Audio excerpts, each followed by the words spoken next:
আজকে আমি তোমাদের একটা জুয়েলারি সেট তৈরি করে দেখাবো। আর এই জুয়েলারি সেটটা তোমরা হাতেই তৈরি করতে পারবে। চাইলে তোমরা যে কোনো প্রোগ্রামে এই জুয়েলারিটা ব্যবহার করতে পারো। চলো তাহলে দেরি না করে এই জুয়েলারিটা আমি কিভাবে তৈরি করলাম দেখে নেই।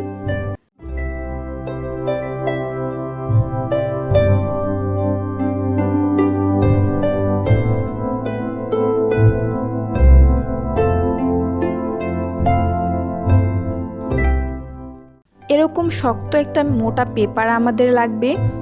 এই পেপারটা আমি একটু কলমের সাহায্যে দাগ দিয়ে নিচ্ছি। যেভাবে আমি এই দাগটা টেনে দিচ্ছি সেম একইভাবে আমি এই পেপারটা কেটে নিব। আমি এখানে তোমাদের দেখানোর জন্য কলম দিয়ে দাগ দিয়ে দিচ্ছি, বাট তোমরা কিন্তু কেউ কলম দিয়ে দাগ দেবে না।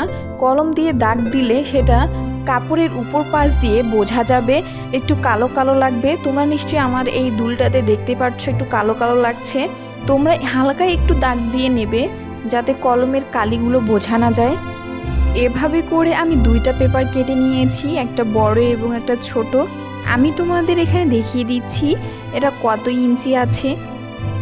এখানে আমি চওড়া নিয়েছি 1 ইঞ্চির মতো আর লম্বা নিয়েছি 1.5 ইঞ্চির মতো। ছোটটার চওড়া আমি নিয়েছি 1 ইঞ্চির কম এবং লম্বাটা নিয়েছি আমি 1 ইঞ্চির মতো। তোমরা যদি চাও দুলটা একটু বড়ভাবে তৈরি করবে তাহলে এই মাপগুলো একটু বড় করে নিতে পারো। আর যদি চাও যে না একটু ছোট করে তৈরি করব তাহলে আর একটু ছোট করে নিতে পারো। এরপর আমি ব্যবহার করব হলুদ কালারের কাপড়। তোমরা এখানে যে কোনো কালার ব্যবহার করতে পারো, তোমাদের ড্রেসের সাথে অথবা শাড়ির সাথে ম্যাচিং রেখে তোমরা এই দুলগুলো তৈরি করে নিতে পারো। প্রথমের বড় দুলের অংশটাতে আমরা একটু আঠা ব্যবহার করছি এবং এই আঠাটা কাপড়ের উপরে বসিয়ে দিব। কাপড়টা হালকা একটু হাত দিয়ে টান টান করে নিব যাতে ভিতর পাশে এটি কোনো ভাঁজ পড়ে না যায়। এবার একটা কেচির সাহায্যে যেভাবে পেপারটা কাটা আছে সেরকম করে একটু ফাঁকা রেখে আমরা কাপড়টা কেটে নিব। কাপড়গুলোর সাইডগুলো আমি একটু কেটে দিচ্ছি, তোমরা দেখতেই পারছো। কেটে দেওয়ার ফলে যখন আমরা কাপড়গুলো ভাঁজ দিব তখন ভাঁজগুলো সুন্দরভাবে বসবে।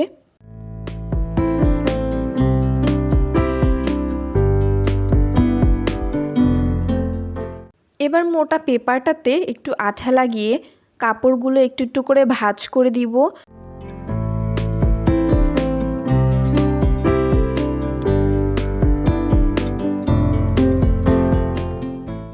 সম্পূর্ণ ভাঁজ দেওয়ার পর দেখতে এরকম লাগবে। ছোট মোটা পেপারটা যে আছে সেটাও একইভাবে বড় পেপারটার মতো একটা হলুদ কাপড় দিয়ে পেঁচিয়ে নিব। এবার লাগবে সুই সুতা।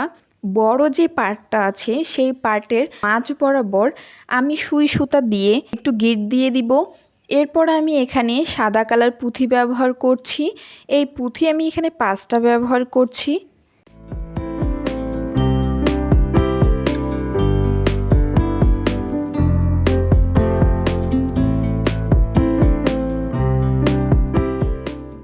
প্রথম যে গিটটা আমি দিয়েছি তার কাছাকাছি আমি এই সুইটা আবার বের করে নিব এবং সুতাটা 2-3 বার পেঁচিয়ে নিব। এরপর পিছন পাশে আমি একটা গিট দিয়ে দিব। এভাবে করে দুলের নিচের অংশে আমি রাউন্ড রাউন্ড করে এইভাবে পুঁথিগুলো আমি বসিয়ে দিব। তোমরা চাইলে কিন্তু এখানে অন্য ডিজাইনও ব্যবহার করতে পারো। আমি তোমাদের সুবিধার জন্য আর একটা দেখিয়ে দিচ্ছি।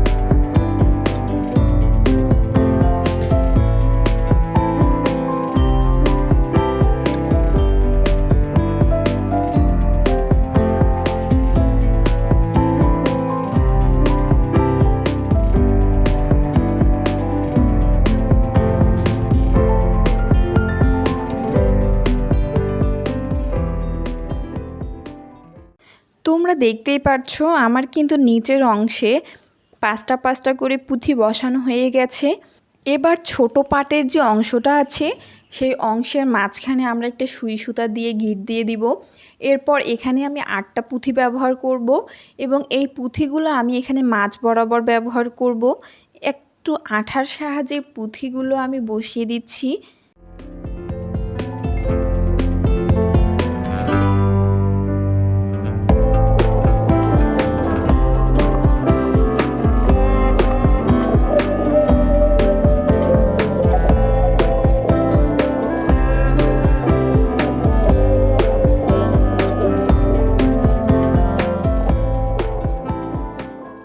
এবার ব্যবহার করব চেন পুঁথি।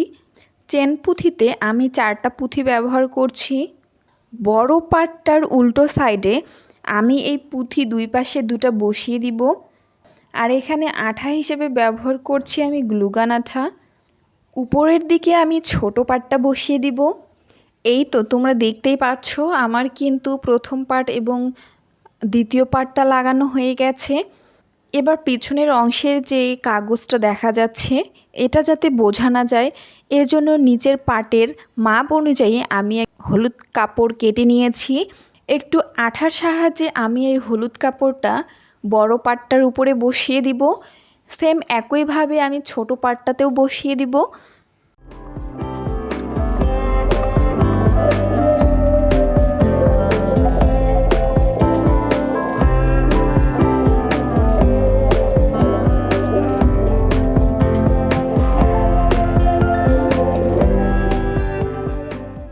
এবার দুলের পিছনে আমি একটা হুক ব্যবহার করব, তাহলেই পরিপূর্ণ আমাদের একটা দুলের ডিজাইন তৈরি করা হয়ে গেল।